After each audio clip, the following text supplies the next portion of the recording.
I think that sometimes, like a piece of art, or maybe looking at an image of some sort, or reading a poem or listening to a poem, maybe both, and then responding to it, gives you a chance to think about something differently.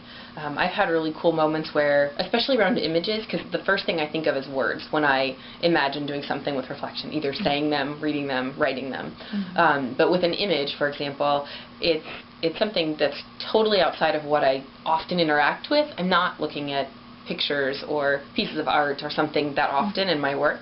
And so it just gives me pause because I have to think about something that's not in my everyday reality, in terms of whatever it is that I want people to reflect on or whatever it is I'm trying to reflect on. So whether it's a service project that I just did, or maybe I'm trying to facilitate a conversation around poverty or some other social issue, and I identify an image that's going to help with that conversation, it just brings about a different kind of conversation. And often I find that many of the people who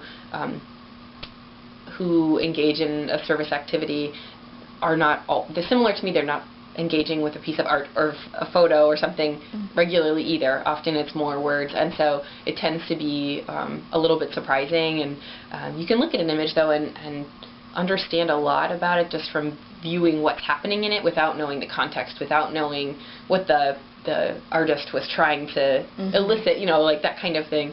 So I really think that it just brings about a different kind of conversation. And I think similarly with poetry, often people aren't interacting with poems or even quotes that often in their life, that they're sitting and thinking, what does this mean and what does this have to do with this work that I just did or this issue that I know that exists in the world. So it just sort of pushes them to think about it differently.